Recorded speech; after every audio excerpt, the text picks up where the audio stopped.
guys, it's me. I'm back. What's up, party people? We're like, Max, come on.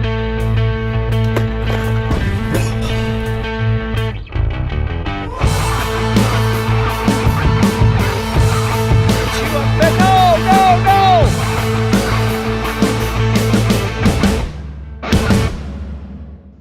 All right, this show is taking a turn for the. Oh.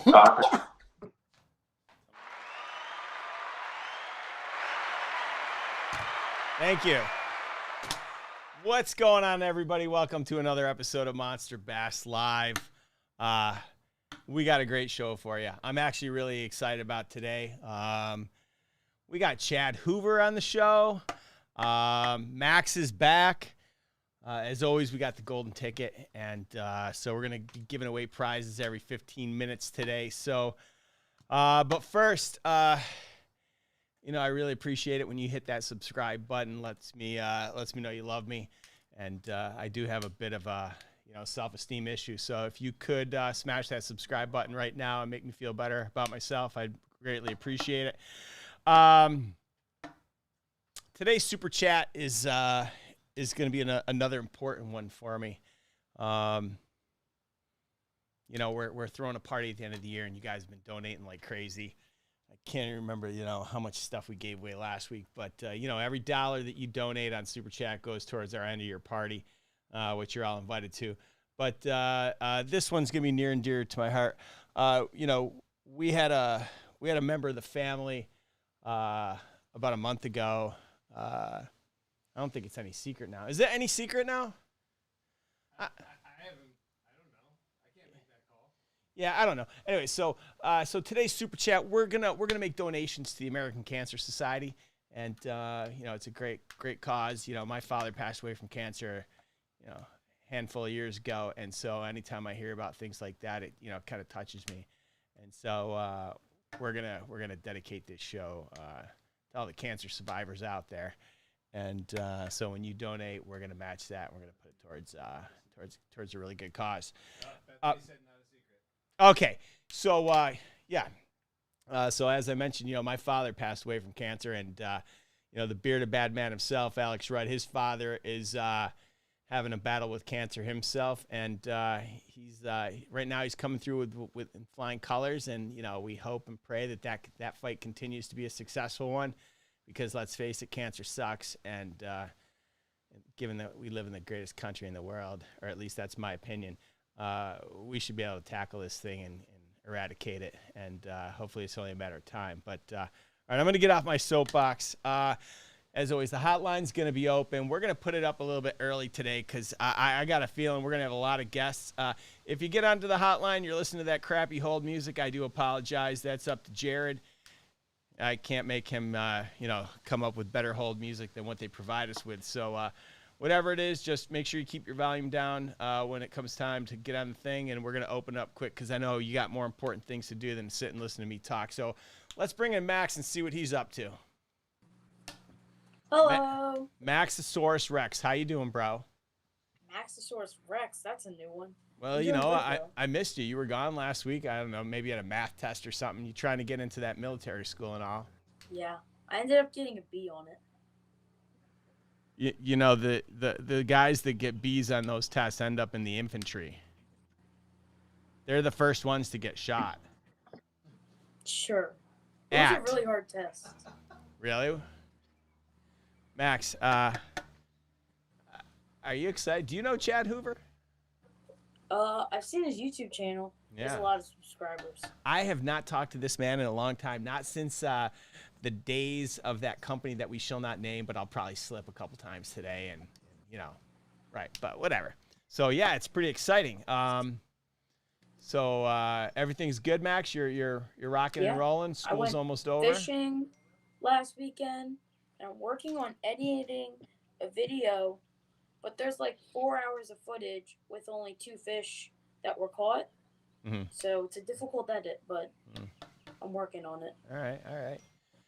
Well, Max, I know you're curious as to why I'm wearing this hat. So my little girls are having, they're twins, and they're having a party on Sunday. And birthday parties are a big thing around here. And so they want to have a spirit animal party, and so I'm coming dressed as a beaver because that's my spirit animal. And so now I've got to wear this hat. You know, a couple of these won't hurt, and we'll probably make it through the day unscathed. We'll see what Rafi shows up as. Jared is conveniently away, so he's not going to be there. But should be a really great spirit animal party on Sunday. You know what I got going on Saturday? So I have this men's team where 10 guys, we get together, we talk about stuff, try to win at life. And one of our friends' father is a highly decorated Navy SEAL.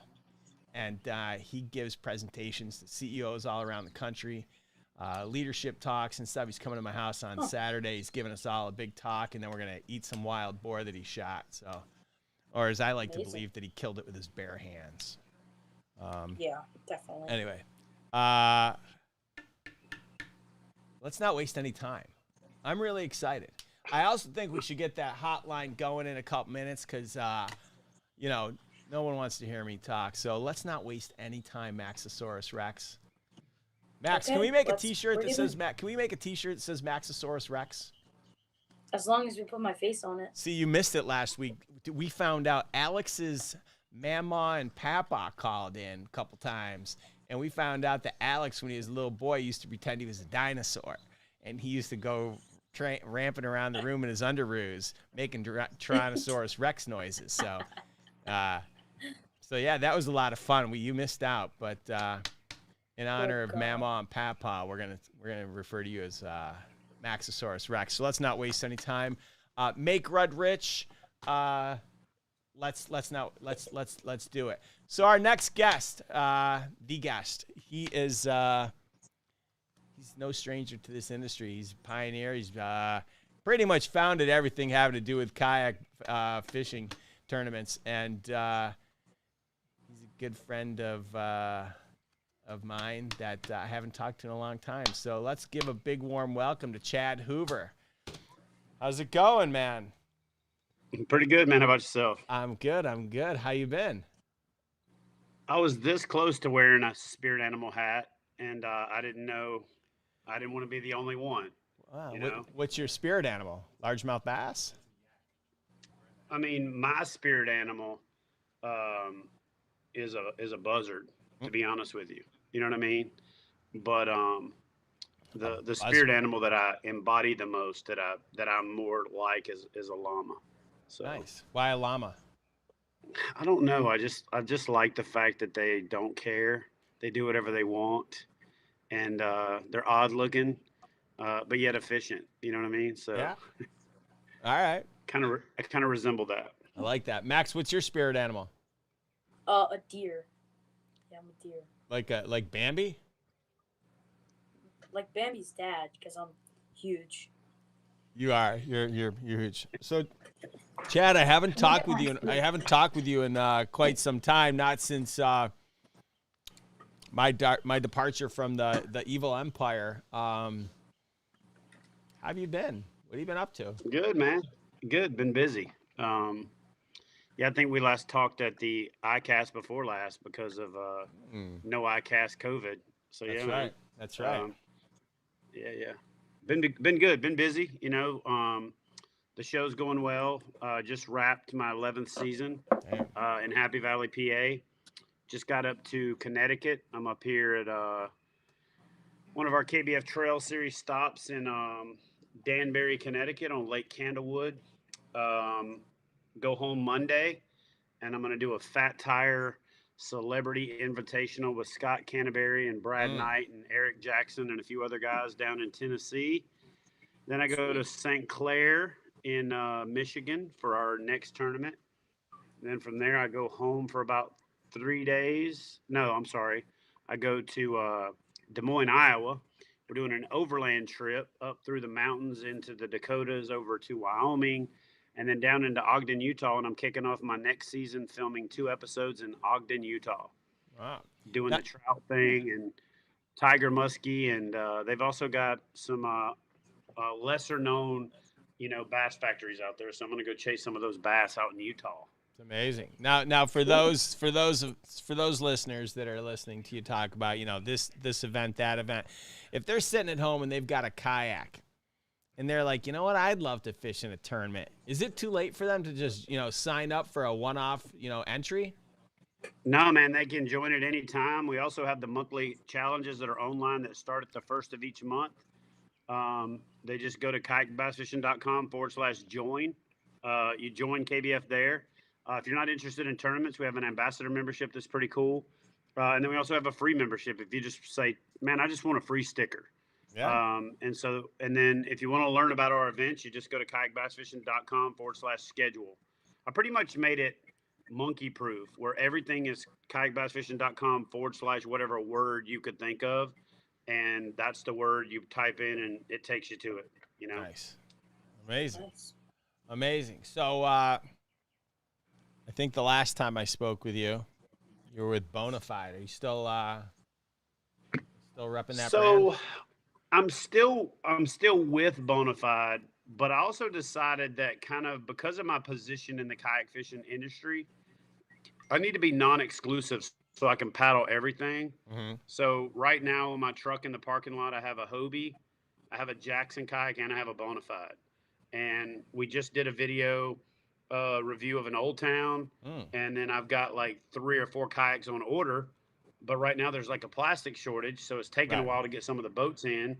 We're waiting on a boat from EJ from his new company, Apex Watercraft, to give away the world's most expensive fishing kayak. And so, yes, I'm still doing stuff with Bonafide, still love their boats, still going to pedal them, whatever, forever. But I went non-exclusive so I can paddle them all, right? And so I can bring that content and those gear reviews and overviews to, to the folks that follow me and, be able to better answer those questions when people ask me, what do you think about this kayak or that? So, yeah. So what makes Apex the most expensive kayak on the planet? The price tag. It's I mean, if we're going to be literal, damn literal. It's the price tag. It's over $10,000. It's carbon fiber.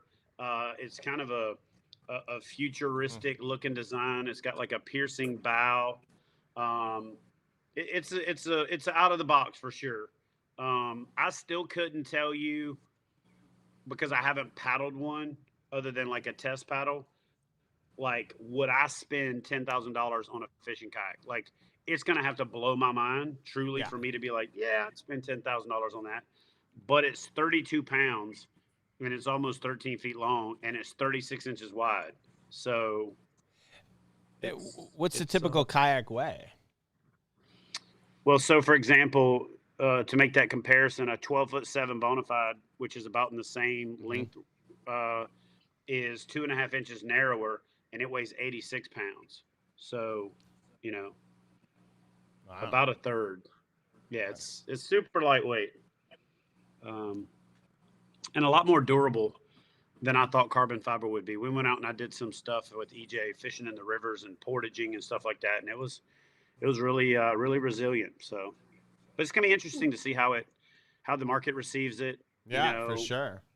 How he's able to handle the complexities of manufacturing such a high-end product. And I'm looking forward to seeing, he's got that sink or swim mentality, and you've got to applaud that. You know what I'm saying? So for sure. Now your show's been on, you just said 11 seasons? The 10th season's airing now. The 11th season starting in July. Okay. Yeah. Man, that's really impressive. Not many shows stand the test of time like that. You see lots of shows come and go, but it's over a decade. I mean, after a decade, you probably fished quite a few of the waters. Which ones, if you had to fish one over and over again, what's your favorite? Well, I mean, obviously, I always love it when people say something, but then they do something different. Like, so for example, I live in Tennessee. So obviously, if I'm going to fish somewhere over and over and over again, you would imagine it's Tennessee. So I love the Tennessee rivers. I love getting into those isolated waters. But what I really love about where I live is I'm centrally located. The 2 lakes that are in my city are not the greatest. They're good, but they're not great. But I'm surrounded by great. I got Kentucky Lake, 2 hours one direction, Gunnersville, 2 hours another direction, Dale Hollow, 2 hours another direction. You know what I'm saying? I've got Chickamauga, 3.5 hours away. I'm literally within 4 hours of 10 of the top 25 bass lakes in the country. So that's pretty impressive, Pretty nice. you know? Yeah. So what would you tell someone like Max? So let's say Max is, he's super he loves bass fishing. He really wants to, he wants to go out and get his first kayak, but he doesn't want to break the bank. What advice you give him on what to go look at? I tell everybody that I do 5 characteristics that I rank kayaks by. Number one being comfort. If you're not going to be comfortable in it, you're probably going to be miserable. You know what I mean? Mm-hmm. If you tried running and you bought crappy running shoes, you wouldn't like running. You know what I mean? Fair enough. And so for me, comfort's number one, one of those top categories. Stability, though, is what I call the number one thing. If the boat's not stable and you have to sit there and think about not flipping the whole time you're fishing, you're probably not going to be real happy. So stability, comfort, riggability, which is, falls under fishability for me, the ability to put the stuff on it you need to, to fish from it. After that, it's performance. And then after performance, it's affordability. Because if you can't afford it, doesn't matter how nice it is. Yeah. But I tell everybody, like, you can't buy yesterday. So there's a lot of pros in the industry that'll tell you save up and buy the most expensive kayak you can buy first. And I'm a firm believer in that's bad advice. Yeah. Because every day that you don't go fishing, you can't get back. You can add that back to the kitty later. So buy the best boat that you can afford. A lot of times that falls under the used category, going into Facebook Marketplace and places like that. I would say this too: buy a entry level kayak from a premium brand instead of a cheap kayak from like Tractor Supply or Dick's or Walmart, because that boat's going to be disposable. And so I'll give you an example. You could buy a $1,000 kayak and you could fish out of it for a year and sell it for $750. So you paid $250 to fish out of that boat all year, but you fished out of a $1,000 kayak. Or you could pay $250 for a kayak, and at the end of the year, you've got a kayak that's worth $50. You know what I'm saying? Sure. So that's one of those things to consider. But if you can't scratch up that $1,000 and you can only get $250, then get that $250 kayak and go fishing. Yeah. Just realize it's going to have limitations. Or learn to weight fish. Yeah. That's really good advice. All right, we're gonna take a call from the hotline in just a second, but we're gonna give away our first golden ticket. So, if you're a Monster Bass subscriber, each one of you got a golden ticket in your box. We're gonna read off the number. If you've got the number, snap a photo of yourself and the ticket, email it off to marketing@monsterbass.com. What do we got here? This is a prize pack from Warrior Tackle. Now, I don't mean Warrior Tackle like my competitor. I mean Warrior Bait Company they're out of Texas. There's about 40 packs of soft plastics, a bunch of jigs. I don't know. Let's read out the first number. It is Q6437J3111. Jared will put that up on the screen for us, and maybe I got it wrong. Okay, sorry. Q. You got it right. I got it wrong. Okay. So all right, he's going to fix that number for you. If you're a winner, congratulations. We're going to send you a prize pack from Warrior Tackle. And then we're going to go to the hotline, take a first question, see what people want to know about what people have for Chad. So go ahead, caller. Are we taking it? All right, let's do it. Go ahead. Oh. What's up, Wyatt? Hello? It is Wyatt here. Hello, Wyatt. It's fishing. Yeah, it's Fishing with Wyatt here. Oh, hi, Fishing with Wyatt. How are you? Good. Good. Did you have a question for Chad? I was just wondering if how many, I don't know, like, how old should you be before you get into kayak fishing? How old should I be when I get into kayak fishing? How old should you be before you get into your first kayak? 4. Yeah. 4 years old. My son started in his own kayak at 4. My advice for people who are taking their kids out is start them on shorter trips. Don't be scared to put a leash on the front of their boat so you can tow them around some, but build that confidence that they can paddle and manage their own boat. I really like to do backwaters fishing at first so that they're not worried about boat wakes and things like that. But my son started when he was 4 in a little Tarpon 100 from Wilderness Systems, which is now the Pescador 100 at like Academy and stuff like that. He had a great time in it. My daughter started paddling her first kayak when she was 3 because he was 4 and she was 3, and they were both fine in their own boats. And we look like mama duck and a couple baby ducks out there on the lake. So Nice. 4, make sure they wear a PFD, make sure their paddles, secured to the boat, and just keep the trip short in the beginning and let them set the pace. Other than that, I think 4 is about the perfect age to get them started. Nice. One more question from his dad here. Do you have any recommendations on maybe a 2-person fishing kayak where I could paddle and he could fish? Yeah, I like those boats solely for that purpose. Other than that, I think tandem kayaks are the devil. I call them divorce boats when couples want to get them. But I think probably the best boat on the market in that arena right now is by Crescent. Crescent makes a really good 2-person fishing kayak that you can also still paddle as a solo angler or solo paddler. Moms and daughters, moms and sons, dads and daughters, dads and sons, that kind of thing to me is like, yeah, that works for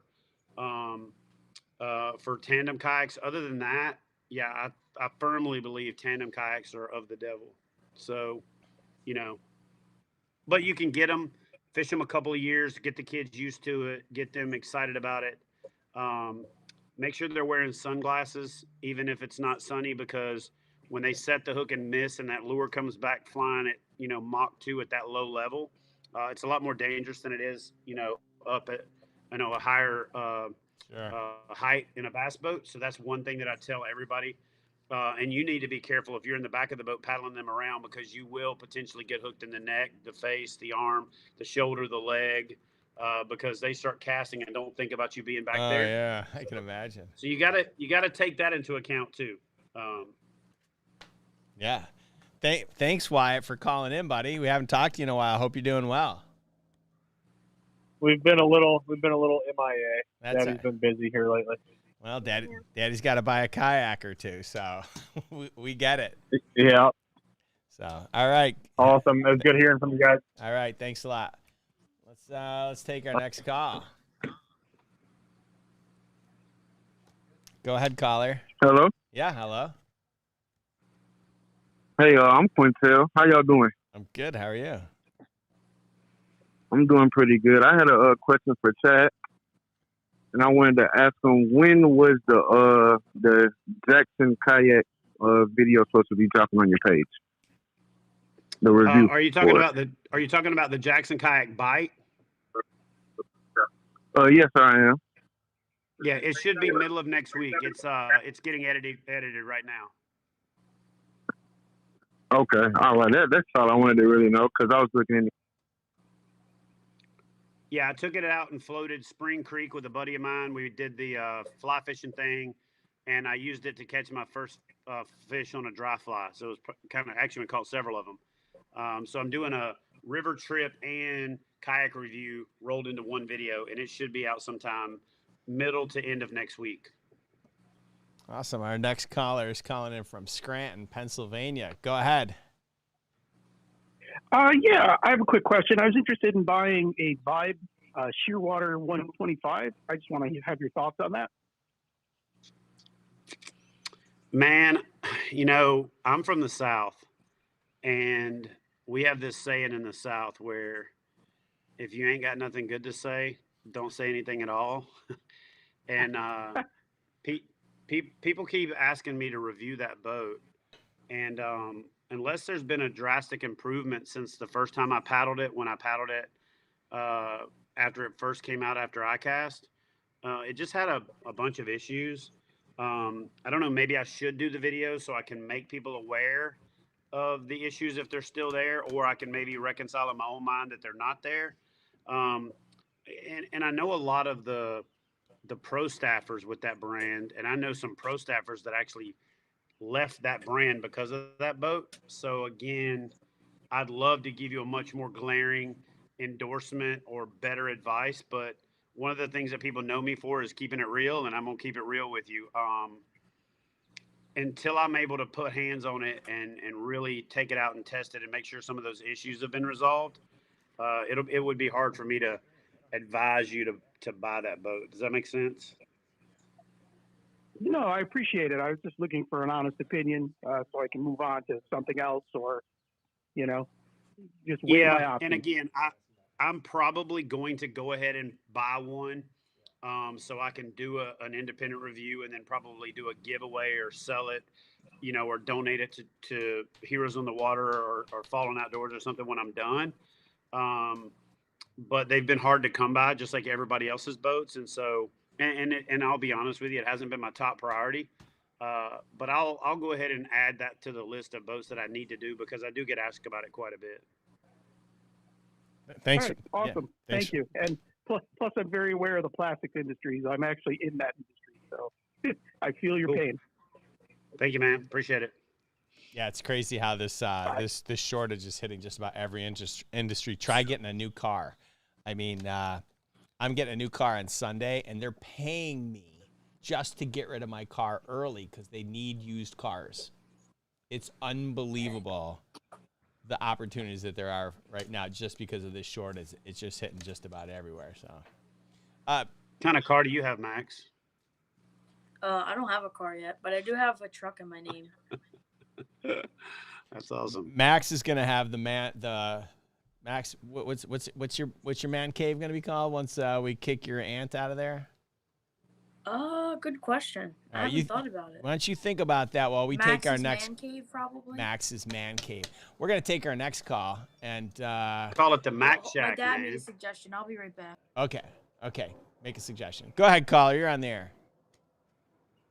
Well, this caller is kind of a special caller because it's the caller that's connected with the free kayak that we're supposed to be giving away. Chad, what are you doing? What up, man? You dude.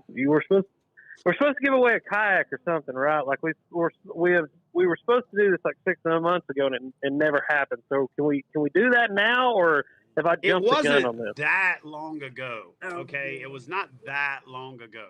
All right. So I'm gonna we'll say 3 months ago. It was something like that. 5, maybe 4. So I jumped in and hijacked one of Alex's lives. I jumped in and hijacked one of his lives.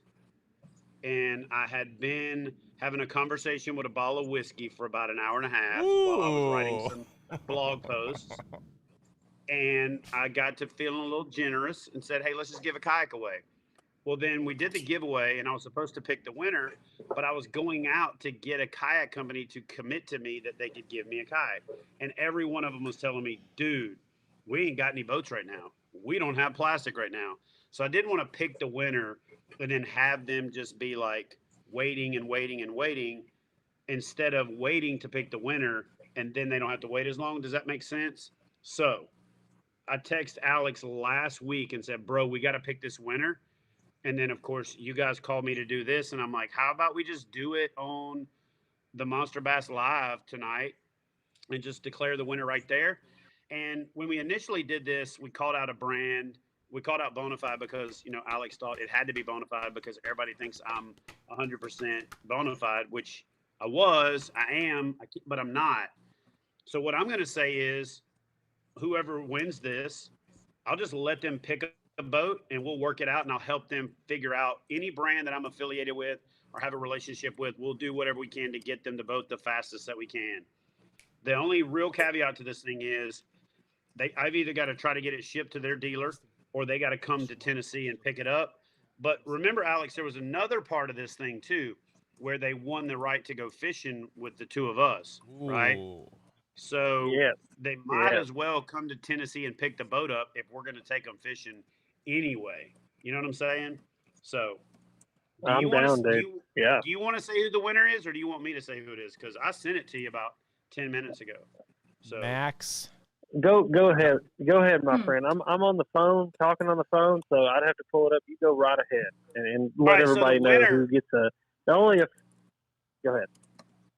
the winner of the Alex Rudd fishing live feed hijack by Chad Hoover is Jim Holland Fishing on Instagram. And he's one of the few people whose name actually matches his Instagram handle. So Jim Holland Fishing, and it's Jim Holland is the winner. So congratulations to Jim Holland. And he's only got like 50 posts on Instagram total. So he made one of them count and won a kayak with it. So congratulations, Jim Holland Fishing. Good job, Jim. We're gonna give away another golden ticket really quickly. Hold on, because I keep seeing people ask. Yes, go ahead. Rick, because they're gonna ask. Jim Holland Fishing, shoot me a DM on Instagram with your information. We'll connect and we'll get you taken care of to claim your boat. Yes. And Alex, don't you go away. We have one more question for you. So, folks, if you got your golden ticket handy, we're going to call the second number. The second number is 842 6R's and Rick 9434. Alex, thanks for calling in. We had a question. What's your favorite dino roar? Oh, that's a good one. Yeah, Jay. That's compliments of Jay Hunt and Fish 81. I guess, since we don't know what dinosaurs actually sounded like, we have to go with what we've seen in the movies. Yeah. And I'm going to have to just go the classic T-Rex roar from Jurassic Park. I mean, that's the first time I saw that as a kid. It terrified me and excited me, and so that has to be the one. Yeah, I never saw it. What does that sound like? Yeah. What does that sound like? Yeah, I don't know if I can exactly do that sound. Best effort. Just give it a little try. I mean, where do you even start with a dinosaur roar? I don't know. Maybe we need to get Mama and Papa on the phone. They clearly You have remember. to get in the back of your throat. You know what I mean? You have to come down from the diaphragm and come forward with it. You know what I'm saying? So, Chad, could you give me maybe an example of what that sounded like? I honestly think you kind of have to do it like you do a pig squeal noise. You know what I'm saying? The standard boar pig squeal is kind of that kind of a thing. You know what I'm saying? Yeah. Like that? Yeah, something like that, right? From that same vein. You got to do that, and then you got to add a little intonation to it. So now that I've set the table for you, Alex, it's all you. Go ahead. Take it away, brother. Just a good old-fashioned, like something like that? Yeah, there you go. There you go. Hey, roar, Jared, is there any way you can make that my ringtone for when Alex calls? I'm on it. That'd be great. But I think what you truly have to do is you got to get in character. You got to get in character, right? You got to tuck your arms in. Fully let it envelop your body. You got to do you got to get your neck going, and then you got to do that, and then you can fully get your T-Rex on. Oh my God! See, your guys' exactly. Voice, and the thing is, you said the neck, but you bowed the arms too. I think the arm bowing is what really gets it. When you tighten them arms up next to the body, Praise that's what it Paddington. gets. Sir. All right. Oh my God! All right. Well, you boys have fun. I'm gonna jump off here and just keep spectating. So, hey, Chad, don't give away any more kayaks anytime soon, okay? No problem, man. And I would say break a leg, but you're one of them guys that takes it literally. Oh my so God! Right? He will. You know what I mean? Totally. Yeah, I take that way too seriously. So. Oh God! All right, I'll see you boys later. All right, later, Alex. All right, we got our next caller's from West Seneca, New York. Go ahead, caller. You're on the air, world famous Chad Hoover. Hello? Hello. Can you hear me? Yes. Yes. Hello? Yes. Yeah, hello. Can you hear me? Hey, I got a question. Okay. The black rod tubes that carry your fishing pole. Is it okay to leave the rods in there over an extended period of time, or will that ruin the fishing pole? Well, it depends, because if they fill up with water, which they have a tendency to do, if you're talking about the flush mount rod holders, then it's probably not a good idea to leave the rods in there, because your cork or EVA are both going to absorb a lot of water, and probably at the same time, you're also going to get a lot of that water in the graphite, because the rods are not designed to be underwater for long periods of time. So I would highly suggest not leaving them in those flush mounts for an extended period of time. Oh. It's some good feedback. Not a question I would have ever thought to ask. I didn't know that like black rod tubes mattered. Max, I wasn't trying to be funny. I just didn't really know another way to phrase the question. Max, did you have a question for Chad? No, actually, I had a question for you. Oh. Okay, Max. I was thinking, it's more of like a suggestion than a question, but I was thinking that we should put up the golden ticket winners from last week, like over on the other side of the screen, because everyone got their box in yet. Max, they can go back and watch the episode if they really want to know who won.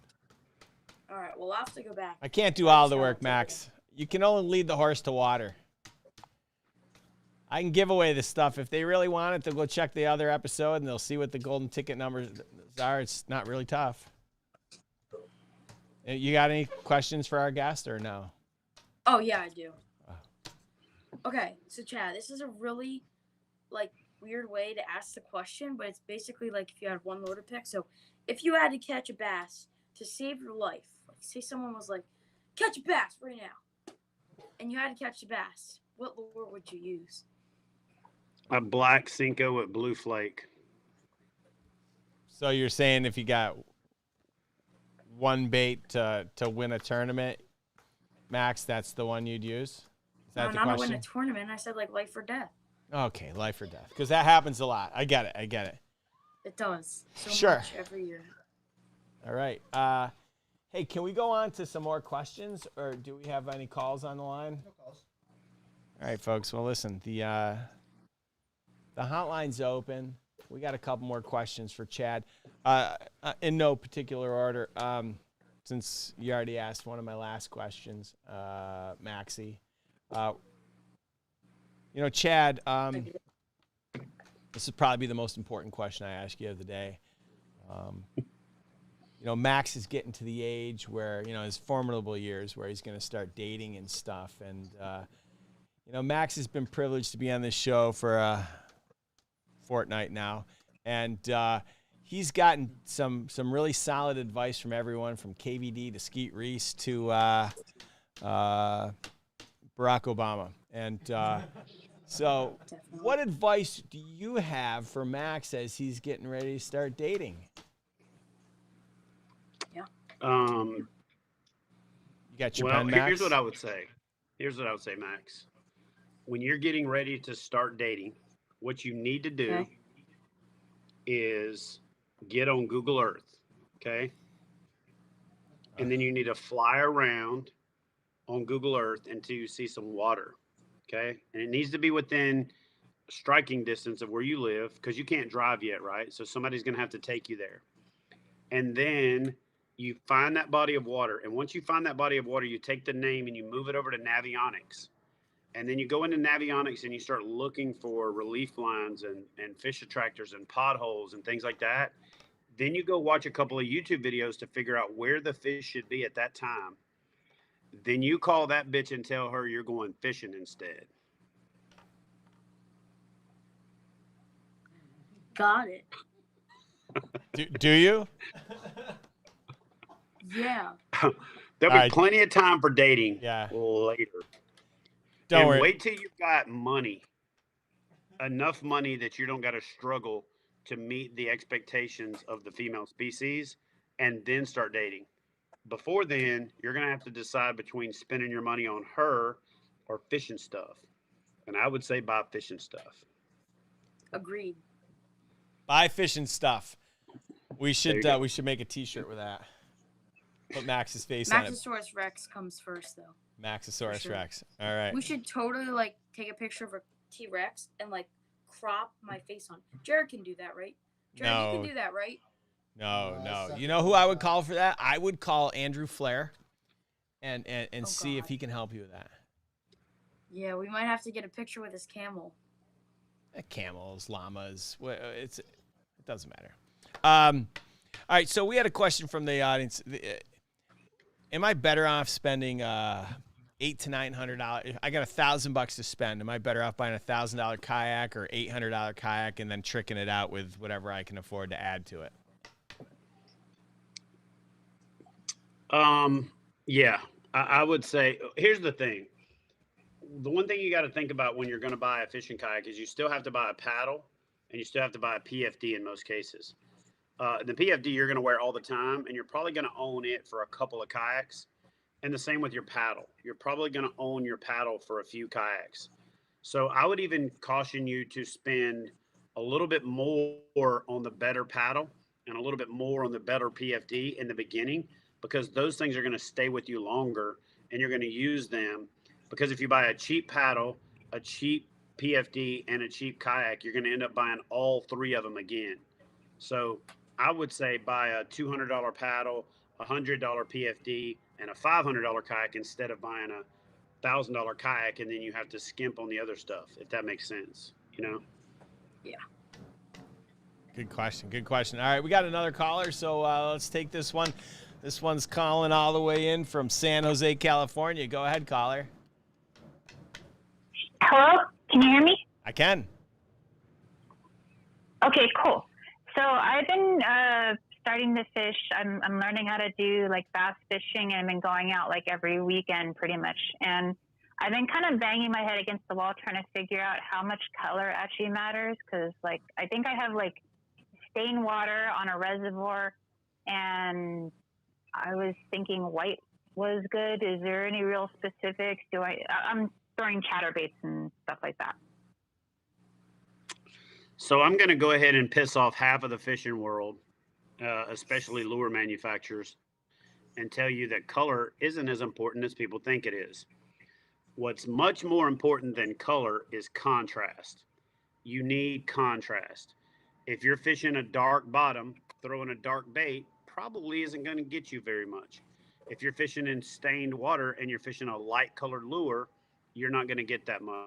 So if you're fishing dark water, muddy water, you're going to want to fish your reds, your plums, your blacks, your green pumpkins, your darker colors, because those are going to show up more in that dark water. And in your clear water, you're going to get away with those more natural colors, those whites, those clears, those more natural colors. So yeah, I'm a big fan of contrast over color, and keeping it relatively simple. Yeah, the color for the most part catches fishermen, and the contrast catches fish. So, Truth. Do you mean like color contrast, like trailer versus skirt, or do you mean color contrast like the water to the bait? Yeah. So again, I'll give it to you in a kind of a grid formula. You got to think about, are the fish looking up or the fish looking down? Are you fishing it in the upper part or the middle part of the water column, or on the bottom? So if you're fishing on the bottom and you've got a dark bottom like mud or grass or things like that, you're going to want a bait that contrasts that. You're not going to want a green pumpkin on milfoil, for example, because it's just going to disappear. You're not going to want a green pumpkin red fleck on hydrilla 3 months out of its life cycle, because it's going to disappear. You're going to want a black or a June bug or something like that. And unless you have clear water in that scenario, and then you can go with your brighter colors. You can go with a hot pink or a white or something like that, as long as it contrasts where you're trying to get the fish to look. So if the fish are looking up and it's bright skies, guess what one of the best colors in the world is? Black, because it silhouettes really nicely. If you're throwing something silver or white and there's wave action on the surface and the skies are clear and the sun's out, it's going to get lost in all of that surface reflection. It's going to get lost in the sky. So something darker is going to contrast. So what you have to think about is, what are you trying to present to the fish? Are you throwing it above them? Are you throwing it below them? Is it moving or is it sitting still?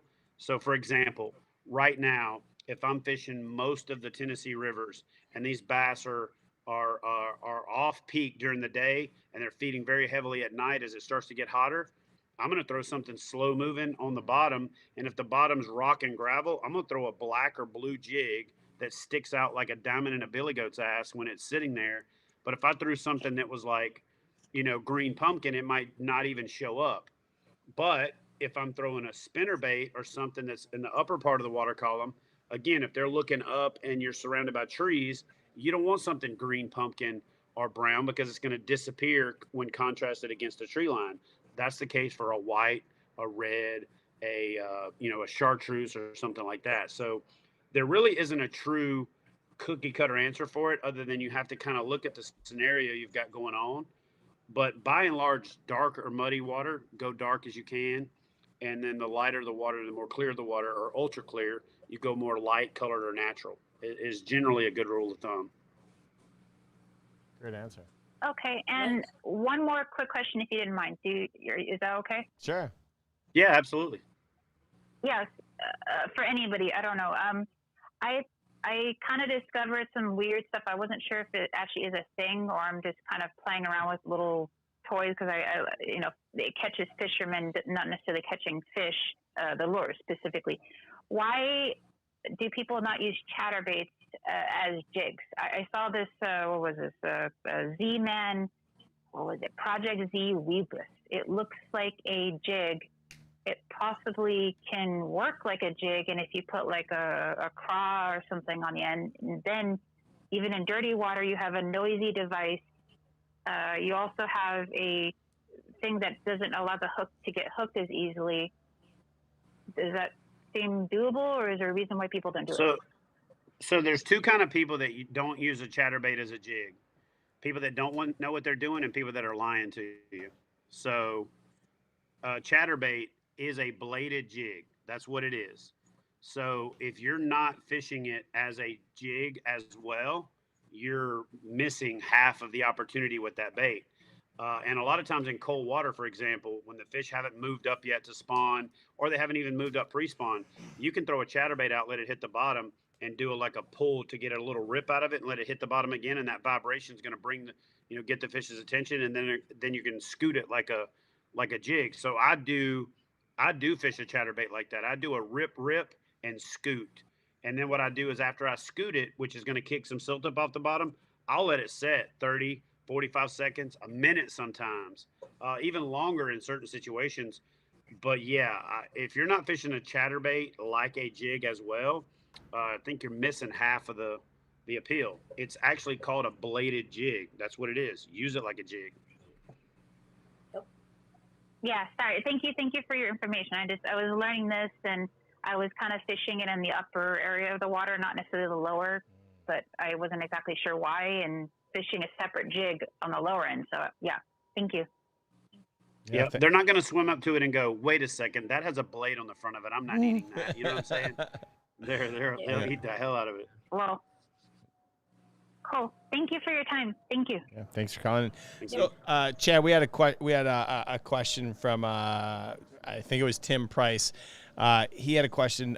He's struggling up in Oregon with the colder temperatures in the water. What advice do you have for cold temperatures up in Oregon? So I don't have a lot of experience in Oregon, but I've got a lot of experience in almost 40 states. So 38 states I've caught fish. And I've fished in most places in tougher conditions. With being in the Navy for 20 years, I traveled a lot. And to be honest with you, cold weather fishing is a lot simpler than a lot of people make it, because most of the fish are congregated, right? Most of the fish are in one area, and they're not as hard to find. The biggest problem that I see is learning how to use electronics to locate them is a big part of breaking that fishery down. Or you can even use your Navionics app, for example, or other ways to find the places that they should be. And you can go out there and explore those places even without electronics, if it really comes down to it. But, finding those fish and then fishing too fast. A lot of people just fish too fast the vast majority of the time. But that doesn't mean you should never fish fast. I'm a big solunar guy. So during the time that it's a peak feeding time and it's the time that they should be active, you know, an Alabama rig in, you know, 39-degree water up to 52-degree water will murder fish, and they will not, and it stays in the strike zone longer, and it comes by and it's an easy meal. Deep diving crankbaits. One big trick that I use, ironically, it ties into the question from the last lady, is I use a fly fishing vise and put my big deep diving crankbaits in it. I tilt them forward, drill a hole in the back, and add some shot to them so that they are no longer neutrally buoyant and they don't rise, because baits are balanced at 70 degrees, and for the most part, unless they're considered a cold water bait. So colder water is denser, so it actually forces those baits up faster. So what I like to do is take shot out of either duck rounds, turkey rounds, or, you know, squirrel shot, drill a hole in the back, and I use a coffee sipper straw and add more shot to it. Then I just break off a couple toothpicks in there, cut it off with a knife, put a little clear epoxy over it, aka fingernail polish, and go out there and throw that jig out, rip it to the bottom. But when it hits, you can move it almost like you're fishing a jig with a Carolina rig kind of sweep, and it stays in the strike zone longer. And they want as big a meal as they can get for the least amount of effort exerted. And that's the ticket to catching big fish in the wintertime. Or just throw a jig. A jig is a bait you can throw anywhere, anytime, 12 months out of the year. And a really good substitute for a jig, if you're not confident in a jig, is to throw a tube instead. And so a tube bait or a jig is literally, hands down, cold water, anywhere around the country, deadly. It's great advice. It's golden ticket time. We're going to give away our third prize of the day. This one is brought to you by GI Map. It's a GI Microbial Assay Plus. It's perfect for at-home stool analysis. And you just, I think, let me see. Let me open it up. My doctor sent this to me. I'm going to see this functional medicine guy, and they're charging me so much money. Like, they're going to charge me like $400 to poop in a cup and then like send it away in the mail. So I figure I'm going to send it to one of you guys. Let you guys take it. I don't really know, but anyway, the golden ticket. Actually, you know, I'll give away something real. Let's give away this prize pack from Vicious Fishing. It's got 2, 4, 6, 8, 10, 12, 14, about 20 of the new Vicious lures, Vicious Fishing lineup for 2021. There go my girls, and as usual, they leave the front door to the house wide open. I swear to God, if my dog wasn't a dog that I just let out the front door and he would just walk in the neighborhood and come back, he'd be gone on day one. The golden ticket number is I as an idiot. That's me. 2750Q6398. You won yourself a prize pack from Vicious Fishing or at-home stool analysis kit. One of the two. Yeah, Max, that's what happens when you get older. Why do you need to test your stool? Yeah, well, there's a lot of weird stuff going on in there, and so hey, Max, you got any questions for Chad? Yeah, actually. You've been awfully quiet. Would you rather, like, say I was gonna get a kayak, right? Would you rather get a $1,000 stable paddle kayak or like a $2,000 foot pedal kayak? Let me answer that question. I'm not going to waste this time. The answer is a $2,000 kayak where you don't have to exert the same amount of effort with your hands so you can fish, right? Wouldn't you rather? I don't even own a kayak, and I know if I was getting one, you best bet it's going to have one of those little trolling motors on it.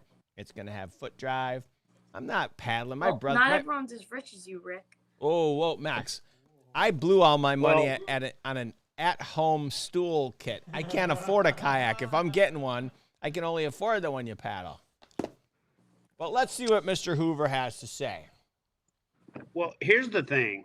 There's a couple of myths out there about pedal versus paddle. A lot of people know that I love to paddle. And a lot of people know that I also have a motor. So I truly believe if you want to go actual hands free, you go to a motor because then you're steering with your feet and you're actually hands free. I really am exploring the world of pedal kayaks more. But the first time out in one of the pedal kayaks that I bought, I can tell you, I touched that rudder handle more than I touch my reel handle. So you can talk all the smack in the world if you're being paid to promote pedal kayaks by pedal kayak companies, hands-free fishing. I'm here to tell you that's crap because you're reaching down and adjusting that rudder handle as much as you would ever do anything else. But I will tell you this. My mindset on the pedal kayaks are changing pretty substantially, especially when I'm not fishing shallow water, especially when I'm not fishing in thick vegetation. They're a big benefit, you know, for pedaling around and graphing, for pedaling around and doing side scan, for just scouting and covering water. But there's also another misconception that when you're paddling, you're exerting more energy because by and large, your quads and your calves are two of the largest muscle groups on your body. And the way that work is defined is how much energy you're expending. And so I can tell you, I see people get out of their pedal kayaks at the boat ramp all the time and they can barely walk because they've literally been using the biggest muscle group on their body for several hours. And then you're going to have lactic acid buildup and things like that over the course of the next day. So again, I'm a paddle guy. I truly believe that it gives you the best kayaking experience to get started. And then after that, you're a better kayak angler if you get a pedal drive after you've had some paddling experience. But that being said, if you fish big open water, bridges, current, and things like that, then I would say a pedal drive is a huge benefit, and it would be something that I would put at the top of the list in that case. Good question. Let's go to the hotline. We're gonna. Oh, did we already take it? Okay. Let's take a call from our next caller. Go ahead, caller. Hey, Rick. It's Fishing with Gramps. How we doing? How you doing, Gramps? I'm doing all right. Chad, this is JT Hickman.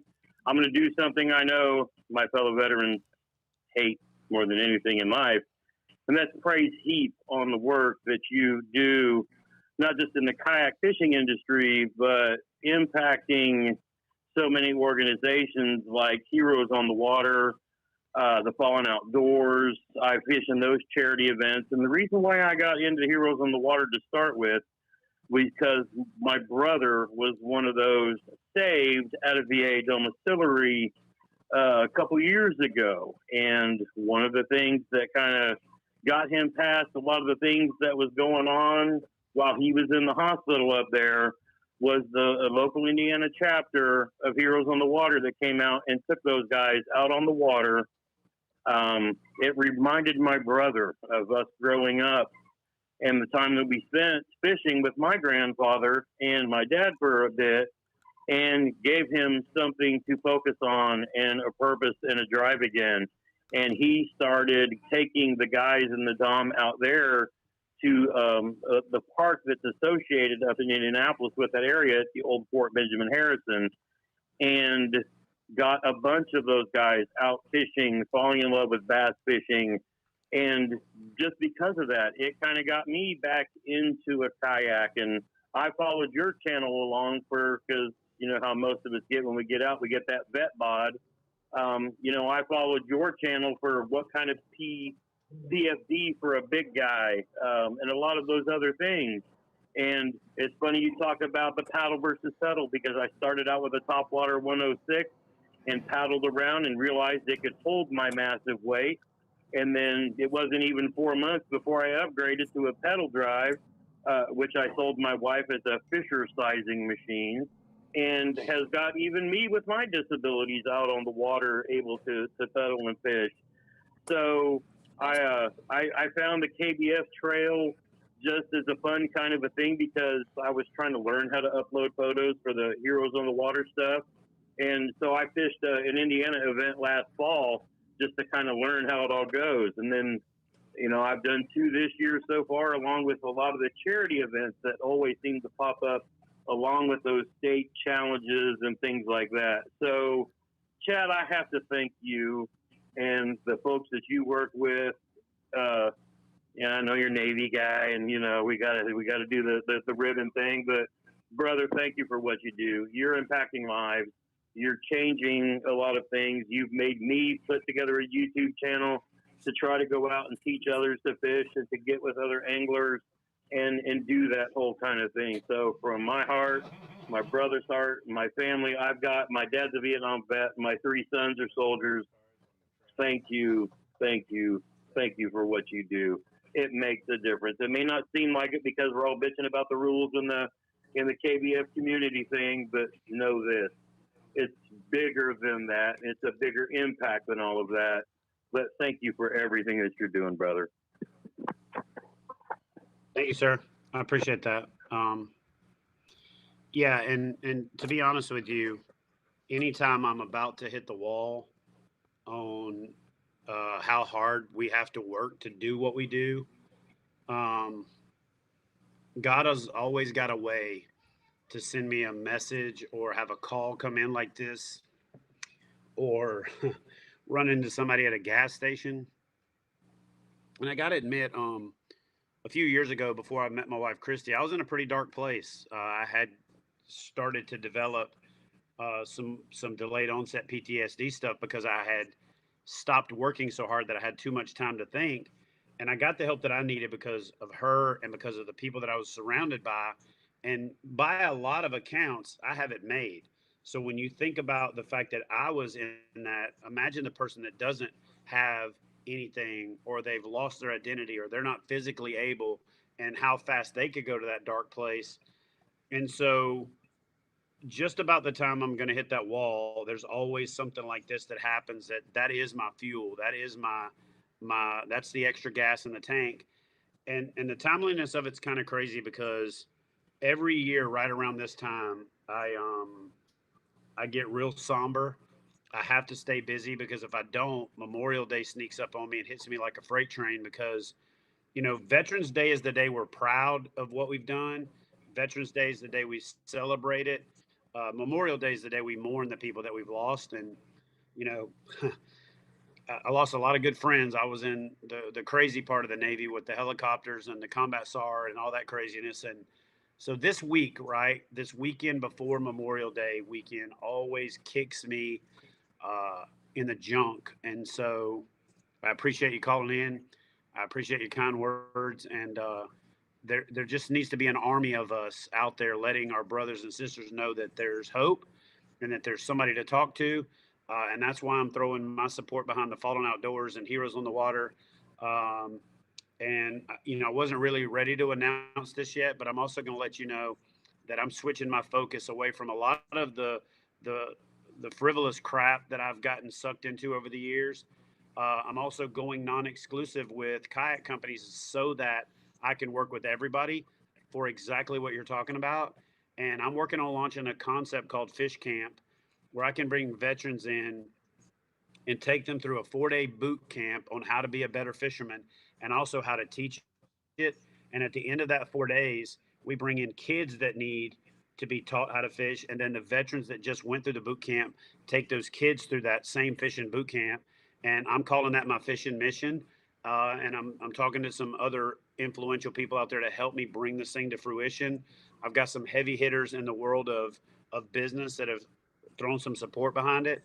And, it's going to take an army of us to pull this thing off. But that's what, if you ask yourself, why do I do what I do? That's why I do it, is exactly what you just said, man. So I appreciate you calling in.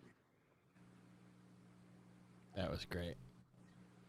Why don't we go to the line and take another call? Go ahead, caller. You're on the air. I was wondering, I'm a bigger dude, so is there any special kayak that I could use? Define bigger dude. That's such an open window. Do you mind giving me like a height and weight? Yeah, and can you turn down your volume in the background? I'm like 6'1", 275. And Yeah, I mean, yeah, you're about Max's size, so you're really not that big, not as big as you think you are.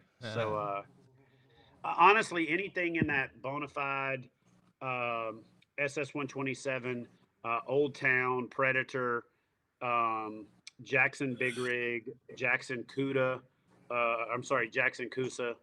Don't get the Cuda. The Cuda is not a big dude boat. The Coosa is a good big dude boat. The Big Rig. Honestly, all of the feel-free boats are really good big dude boats. The Lure, um, the new spinoff brand, BigWater that they have is great big dude boats.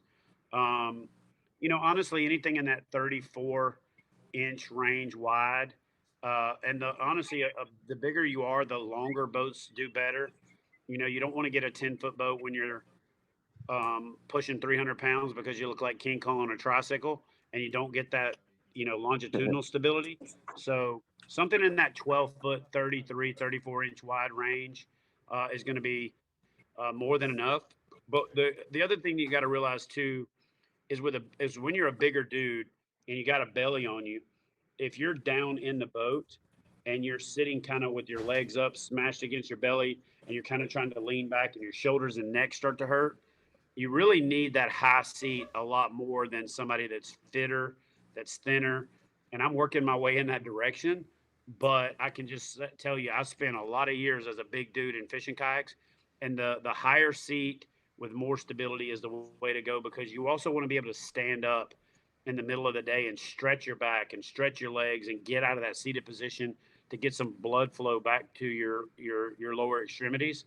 So I would take that into account as much, if not more, than anything else when it comes to buying a fishing kayak for a big dude.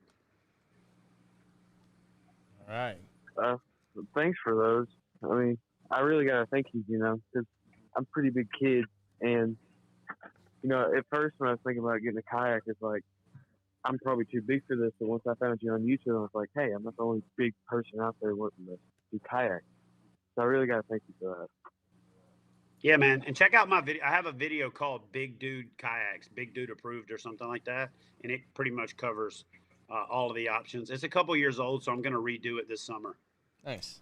Nice. All right. I think we have time for another call. Let's take this last call. It's from Walla Walla, Washington. Go ahead, caller. Yeah, so I was actually got a question for Chad. I got a blow-up kayak for my birthday, and I was wondering if I should even attempt going bass fishing with it, because I have no kayak experience neither. So, as long as it's a premium inflatable kayak. For a minute, I thought you were talking about a terrorist kayak, one that was blow up. But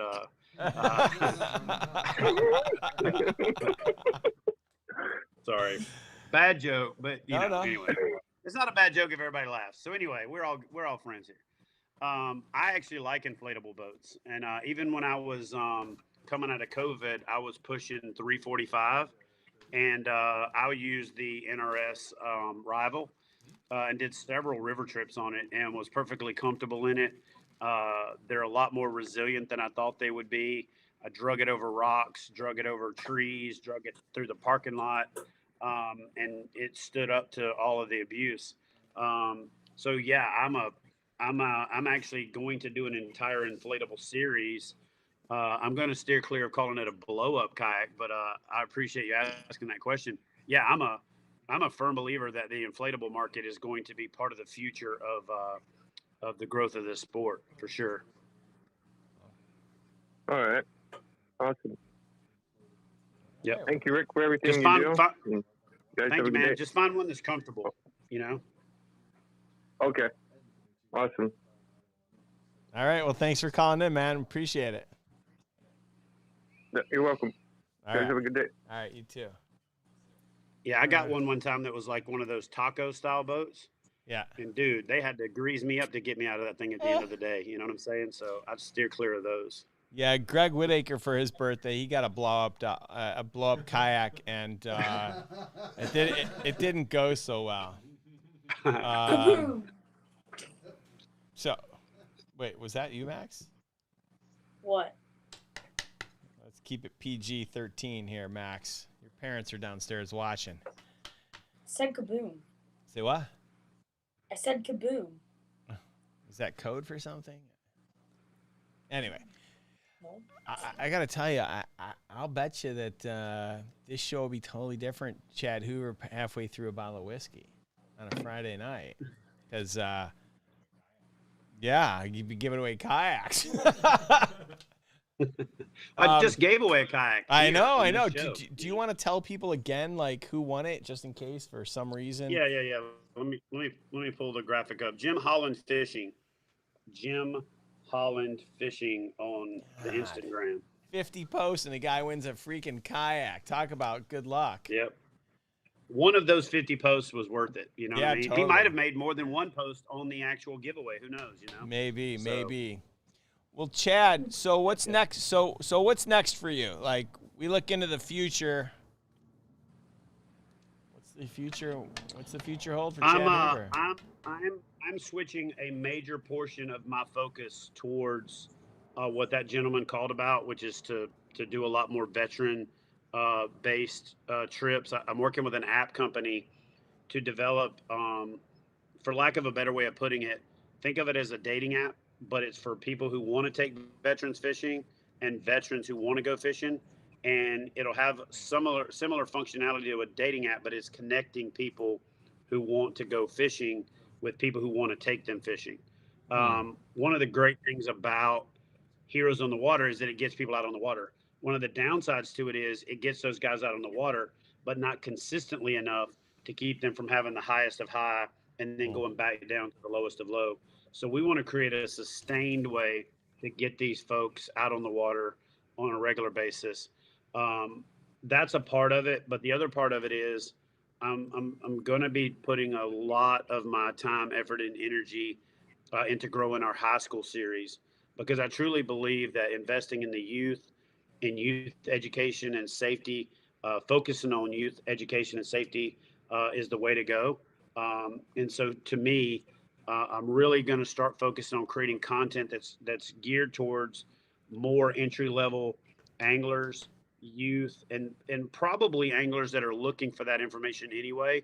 And for years, I've just kind of assumed certain levels of knowledge that I probably shouldn't have.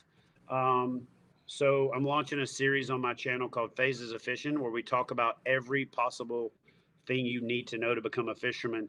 And we're using that to develop the curriculum for Fish Camp, to create the curriculum for taking guys from and gals from nothing. You could know nothing about fishing to being proficient in 3 or 4 days of immersive training, to where then you can teach kids that same thing. And then those kids can then ultimately, graduate into becoming mentors and counselors and things like that as well. So youth fishing and veterans, man, that's where I'm focusing a lot of my, the vast majority of my time and energy next season and through the finishing of this season. That's amazing. Nice. Well, I think what you're doing, I think this next chapter is something we all want to watch and see what happens, because I think it's definitely commendable and something that, if we can help you in any way, we'd love to be a part of it. I just got a text from Wyatt's dad, who wants to know if we can put you in touch with him. He's been trying to plan a kids veterans fishing event for a while now, and would love to pick your brain about how to make that come to fruition. So if you don't mind, you guys just send him my number. Okay. Easy. We'll make sure Wyatt's dad gets your number. Man, I really want to thank you for being on the show. I know we went a little longer than we promised you, but thank you so much. Really appreciate it. Love to stay in touch and see if we can do something together, And yeah, absolutely, man. Absolutely. Yeah, thanks so much for being on the show, man. Really appreciate it. Thank you for having me. And just one last call to action. Thanks for everybody that tuned in from my channel. Sorry I wasn't able to be as active in the chat. Try to get you guys to call in. Some of you did. Thank you all for helping me hit that 100K mark. I never thought I was gonna do that. That happened yesterday. So my hat's off to you guys. I say we hit 100,000 because truly it is a community. And if you haven't done so yet, consider joining KBF. That really gives us the monetary support that we need to truly accomplish some of these goals. but you get back way more than you put into it, both monetarily and what you see us accomplish with those funds. So if you haven't done so yet, consider checking out kayakbassfishing.com/join, and you'll see that there's a really good value proposition there. And I hope you guys will become part of the family. So awesome. Yeah. And thank you for everything you do, Chad, for the kayak fishing and for honestly for the fishing community as a whole. We really appreciate everything you do. I know it's a lot of hard work and it doesn't go unnoticed. So thanks a lot, man. And we look forward to having you on the show again sometime. Thank you, guys. I appreciate it. All right, guys. All right, be good. Yeah. All right, see ya. Wow, that was Chad Hoover. I mean, tell you, I didn't think he'd be on the show today, but it seems to be we've been having pretty good. It's been a pretty good 2021, don't you think, Max? We've had everyone from Chad Hoover to KVD. So far, yeah, it's definitely been a good one. So I think it's time for one last yes golden ticket. You ready? Yes. Oh, what are you winning? I mean, I don't know about you guys, but the home stool test seems pretty exciting. It only cost me $280. Yeah, dude, these tests that these doctors are running are no insurance is gonna cover, and it's gonna cost me like $1,200 for like all these different tests. All right, this one's a prize pack from Bass Hick. It's got about 20 lures. And we should throw in something else. Let's throw in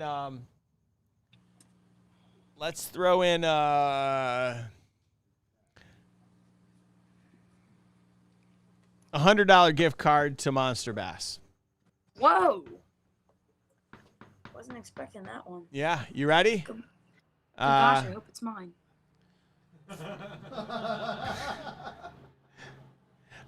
If you read the back of the card, Max, it says you're not eligible.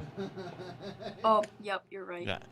Ryan Dam, I want to say thank you for your super chat. Super appreciative. Means a lot. Here we go.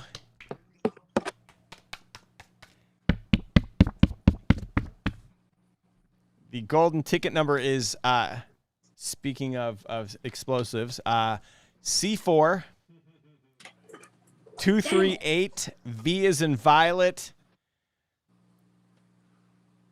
10354.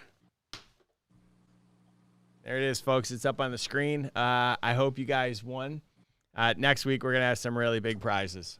I got a garage full of rods, and I can't figure out how to ship them because I don't have any tubes at the house. So if you got tubes, send them my way. Yeah, I got like 20 rods. They're just sitting there, brand new, never been used. Yeah, never been used before. But it is the last. Do they have reels on them? Is next week the last week of the month?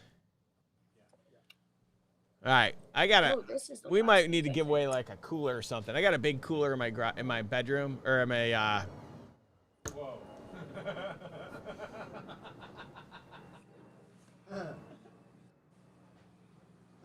A cooler. Sounds nice. Actually, what's in the bedroom cooler, right? Well, you know,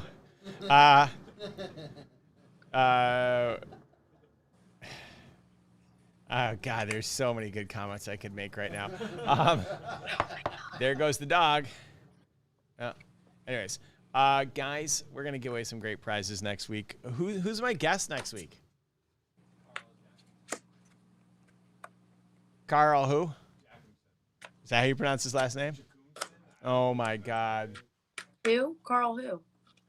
Carl. Good old Carl. Carl Spangler. He was the greenskeeper at Bushwood Country Club. Bushwood. What? So Carl Jochimson is our guest next week. He is a professional angler on tour, and he's got a really great story. We're going to give away a bunch of prizes. Max, it was a great show. Thanks for tuning in. I know you did pretty crappy last week on your math test. Hopefully your your tests this week go pretty well, and I hope your week keeps getting better and better as you cruise along towards the end of the school year. Don't forget, you don't do well on your math test, you don't go to military school, you get a job at Arby's slinging beef and cheddars, and I promise you that's not going to pay the pay the bills, and unless you've got a girlfriend like, what's her name in the chat? Show me the chat again. Scroll up. Keep going, keep going, keep going, keep going, keep going, keep going. Stop! Unless your girlfriend's Rachel Stone, who buys everybody's fishing, or buys her boyfriend all the fishing tackle and stuff, you're going to need more than a paycheck from Arby's. So, Max, stay in school, don't do drugs, and we'll see you next week, okay? Okay, I'll go drop out of school and do some drugs. And yeah. And then all what? see ya. And what? Work at I don't know. Arby's, getting beef and cheddars?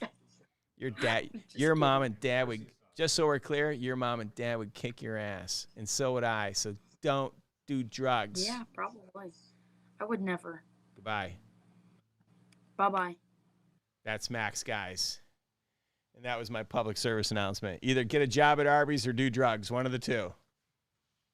Or wait.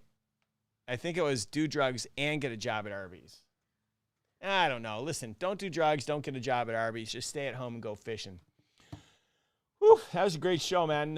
Chad Hoover, Max, we gave away all sorts of golden tickets. I am really excited about next month's box. Next month's box is the Top Water box. I just did a deal with Z-Man. We are going to have a new bait. We're going to have a bait from Z-Man in the box. It's never been here before. And I'm super excited to get that for you. We're going to have some frogs from Fat Bastard. We're going to have some, God, there's a lot of good baits in next month's box. I'm going to do a showdown, a walkthrough next week, show you everything that's going to be in the box, give you a little sneak peek. You guys are going to love it. Thanks a lot for tuning. Oh, well, I mean, if you don't know about the Big Bass Championship, then I don't know what rock you're living under. Listen, it's a one-fish tournament. Every time you go fishing, it could be your shot at $10,000 worth of cash and prizes. Just head over to monsterbass.com/BBC. If you're a Monster Bass subscriber, it's absolutely free. If you're part of the general public, it's $10. $10, bro. And it goes towards the prizes. So listen, Big Bass Championship, sign up today. I'll see you next week on Monster Bass Live. Thanks a lot for tuning in.